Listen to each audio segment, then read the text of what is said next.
Yo guys, what is up? Welcome back to some more Zero Hour. Welcome back to another Pro 1v1 match. Today we're on Farmlands of the Forum by Bamovich and Relax. Up in the top right, we have the purple China tank player. This is GC Tumstep.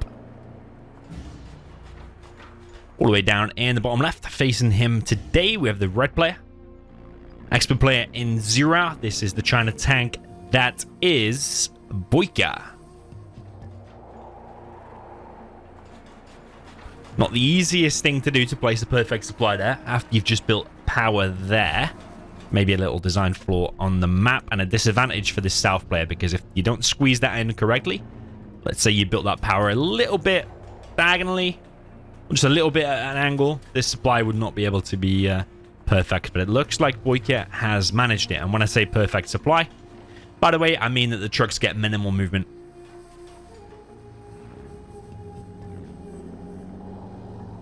So they collect the fastest.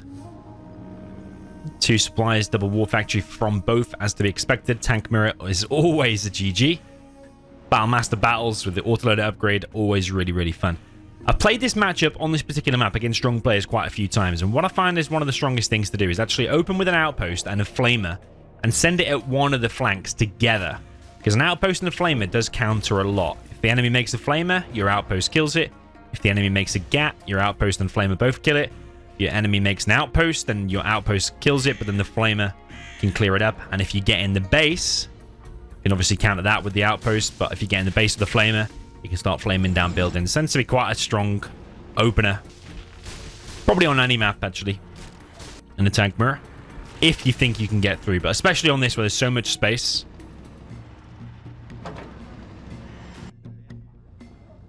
Got a drunk slash dead guy, or half dead guy over here. BoYcaH's got into the main base, but he's about to get shut down. Shame the micro wasn't on point. You could have parked directly behind that dozer. Could have killed the dozer and then continued right, but it gets shut down with relative ease there by Tumstep. And Tumstep gets the first bit of XP out. I think BoYcaH should have finished that. Just chasing it with the outpost, get one more hit, you would have been able to clear it up, because Tumstep can now go inside of that building, which does become not a problem, but more difficult to clear later on, because you're going to need a flamer there, and if it gets backed up by an outpost, it's quite a decent position. And Tumstep can obviously see this whole flank now. If we look at his vision, he can see all of this area. In the middle, BoYcaH pushing once again with an outpost. Tumstep going for a CC in the middle of his base, and BoYcaH dropping down the prop. I think that CC is maybe a little bit too soon. Would prefer to probably see the prop, but he's going for a prop anyway.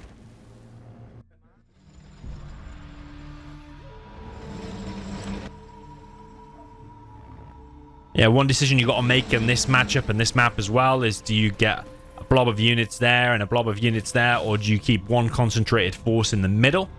Because if you keep one concentrated force in the middle and the enemy splits up his army, and a head-on engagement, the one who's concentrated should win that engagement, but he also might get flanked. So, yeah, on a gigantic map like this, where a lot of it is flat, open terrain, is something to think about. But it tends to be little skirmishes and little expansions here, there, and everywhere. BoYcaH holding quite a strong position now in the middle.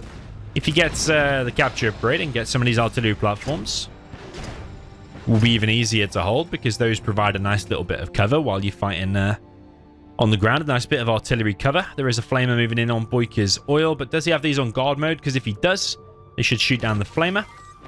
Lotus is here, so BoYcaH should see this, but he's not paying attention apparently. He's clicked on it, but he's going to lose an oil for that. If they were just on guard or retaliation, I think that flamer would have died. That dead guy was not actually dead. Turns out he was just drunk, but now he is dead because Tumstep's just burnt him alive. So yeah, BoYcaH lost an oil there, which is pretty poor at the level BoYcaH needs to be at to beat someone like Tumstep. They should have been at least on guard, if not retaliation, and that oil would have survived. Oils are massive in Zero Hour, same as 1.6 black markets. And here's where an example of that concentrated force of Tumstep, which is not actually that big, but BoYcaH's just spread himself so thin with like a bit of an army here, a bit of an army in the middle, but spent a lot of money on also on the expansions. that he's actually left himself a little bit dry up the front in terms of units. Yeah, he's amassing quite a big army here. Where is he going with that? And is he going to be able to hold the middle edge just with a bunker and that little hut? Because currently, Tumstep controls that. Remember what I said at the beginning about taking out that outpost meant a big thing? Well, Tumstep probably wouldn't have control of that. Wouldn't even have vision. He'd be in the dark, and BoYcaH probably could have expanded. Yeah, I think BoYcaH could be in a better position than he is. Tumstep's ahead in XP. Tumstep's already expanded top left, and looks like he's going to grab the bottom right. But what damage can BoYcaH do with this army he's pushing in with? I'm going to guess that Tumstep's going to be able to stop it. He's fully aware now, Tumstep, of this. And Tumstep has the autoloader upgrade, whereas BoYcaH does not. BoYcaH preemptively shooting this oil down.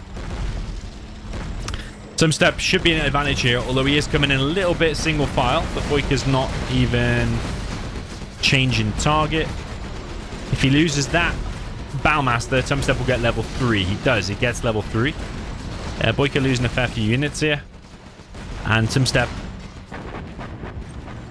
I think he has a supply advantage, because you would take that and that over that. You would. But Tumstep's surface area of his base is quite big, so wherever BoYcaH chooses to attack.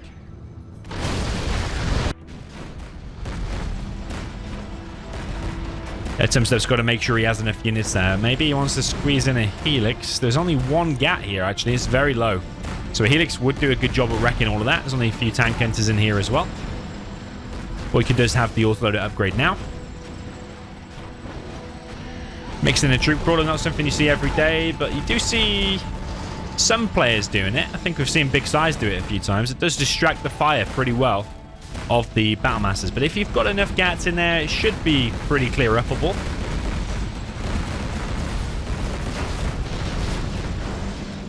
BoYcaH's actually got a nuke now. But again, though, is he spending too much money building too many buildings? Like, he's got low power at the minute. He's going to need to drop down another power. That'll be 1,000. He's probably going to want to get the upgrades, but is that going to leave him too thin on the ground in terms of fighting this army here of Tumstep? Tumstep has an enormous line of defense here. 2 bunkers, extra tank hunters, those are there if he needs to build any more, plus that windmill. And it's actually Tumstep now with the red gods. XP's turning more kind of even now. Tumstep level 4. BoYcaH also now exactly level 4. Maybe he should have waited a second, because I think he's fired that artillery just as he's turned level 4, so he could have probably got another level out of that. Tank drop from Tumstep. In the back of the base, is he going to go for the trucks? Level 1 artillery and a tank drop. Wouldn't it have been better just to do a level 2 artillery? That outpost is empty. Tumstep's trying to kill the prop. I mean, if you get the prop for a level 1 tank drop, that's pretty good. It's distracting BoYcaH because he has to pull 2 units there, which now buys Tumstep a little bit of time to get in position for his next attack. But it's quite a fully loaded bunker there. But there's also quite a lot of tank hunters here for Tumstep. Tumstep with a sneaky flame around the back. BoYcaH spotted it, disables it. Quite a long range there on the ECM.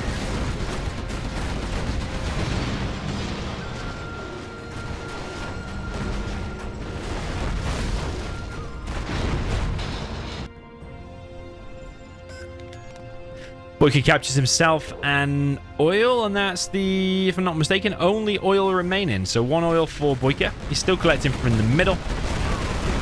Big engagement down on the kind of right side mid. Tumstep with more upgrades because he has the horde bonus. What's it called? Nationalism. Makes the tank stronger. BoYcaH has the speed upgrade, is that? I think that's a speed upgrade for his tanks.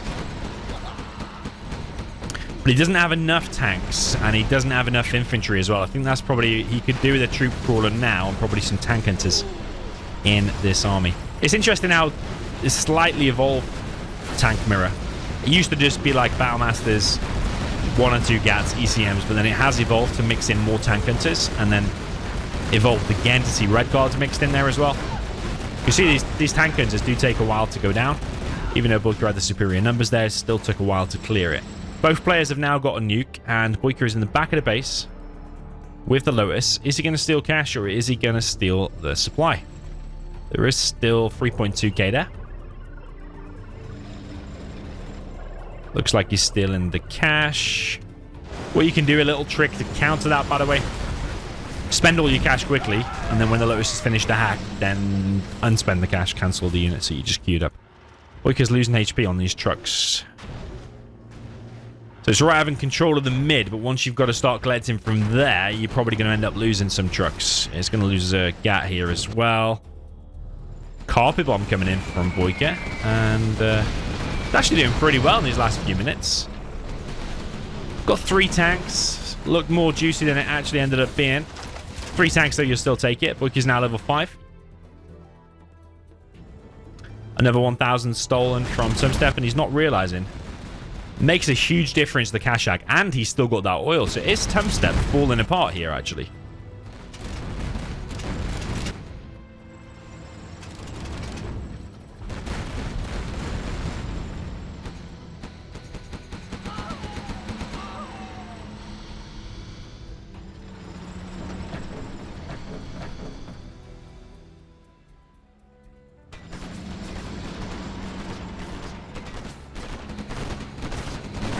There goes the MP from BoYcaH. Disables like a third or maybe closer to half of the army there of Tumstep. And a little bit of a traffic jam going on there. BoYcaH moving in though, but I feel like he's moving closer to death there because there's still quite a lot of tanks here of Tumstep. Massive engagement here between the Battlemasters and the Battlemasters. Between BoYcaH and Tumstep. BoYcaH is now completely mined out, and the nuke has been stolen. BoYcaH not selling his buildings once again. He's been doing that for a few years now, at least. EMP comes through, disables BoYcaH's remaining tanks. BoYcaH trying to move in up in this top left position. There is still this bunker here, but I feel like that could be easily countered by these red guards. Now there's no Gatling defense or anything like that. The GAT is back here. BoYcaH doesn't want to take this nuke to the face. Is he going to be able to keep that flamer alive? No. He doesn't have the capture upgrade on the red guard, but he could just go back there and maybe just brute force kill it with the red guards. But this army now, pretty sure that BoYcaH can't stop that, and they are fully upgraded Battlemasters. They are as fast and as powerful as they are going to get. They've got the Nationalism, they've got the Battlemaster shot upgrade and the speed upgrade, which is like 25% extra shot, 25% extra speed. The autoloader. There's some weird stats with the autoloader, but it overall does increase the output. It fires like 3 shots, but it decreases the damage of each shot by like 33%-ish, I think. But because you're increasing the shots by 3 consecutive ones, rather than 1 and then 1 and then 1, firing 3 at a time. So overall, you do a higher DPS. Nuke has gone down. BoYcaH somehow amassed quite a bit of an army. But he's kind of all in because Tumstep's still collecting here. Tumstep's collecting in the mid. And, oh, BoYcaH's still got this oil. But yeah, BoYcaH's not collecting at all. No hackers, no prop by the looks of it. But remember the tank mirror, though. Anything can be changed by the support powers as we approach these stages of the game. 1 EMP, 1 carpet, 1 decent mine drop. Can even change it. I think EMP is probably the biggest impact. The question is, can you hit an EMP against fast-moving Battlemasters? You would probably want to go and wait until they're in a choke and shooting at a building where you know they're going to be there for a few seconds. Come in with EMP, try and disable all the army. But the benefit of having those tank hunters is that they can't be disabled by the EMP. So they can continue shooting even though the army's all disabled. Could be that the Tumstep army still gets repelled. BoYcaH moving into this top left position, micro in his units. Suppose junk repair here could be pretty nice. The emergency repair. Tumstep's probably going to lose this tank here. BoYcaH needs to refocus. Why did he not pick up that tank? He's going for this artillery platform. But surely the Battlemaster took priority there. He's still getting a few though. There's still 3 GATs in this army for Tumstep, but it doesn't look like there's an ECM though. Very, very interesting and scrappy stage of this game. BoYcaH has sacrificed all of his tank hunters, which is the bulk of his chance of winning there, I feel like. If those tank hunters stayed with that army, it was a really big, formidable force. And they're not going to be easy to replace. They're like 385 each.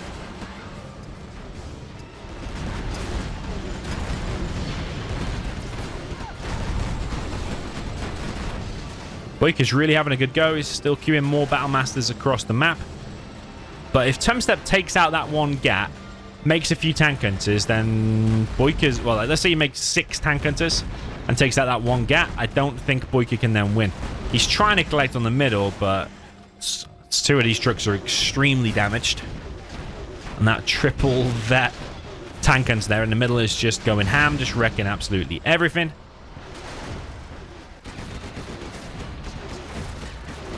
BoYcaH trying to hold here with an outpost, but I think those scats are going to win the engagement eventually. If you go too close to the outpost, it can't fire. What he should have probably done was evac and fast TNT'd that, because that outpost was doomed anyway. Tumstep has more buildings, more coverage on the map, more vision on the map. Outpost and Gats are going to find the Lotus. What's that dropping? It's probably a never tank drop, isn't it? Yeah, never tank drop. Artillery now coming in for Tumstep as well. I mean, that barracks might die, but eventually you would imagine that tank hunter will be able to clear this up. But BoYcaH is going for one last massive push. Loads of explosions here. Who is going to come out on top here? Looks to me like BoYcaH is going to be defeated. Tumstep just has too many numbers here, and with only one tank hunter remaining. I think that's BoYcaH's chances down the toilet there, I'm afraid. Andy's got no CC, actually. Yeah, Lotus must have captured the CC before she actually got found. So, BoYcaH's hunted. BoYcaH has no cash. And Tumstep doesn't need to do anything, really. If he just left his units on guard and literally went to the shops, I don't think that BoYcaH... that BoYcaH could even win. So, yeah. GG.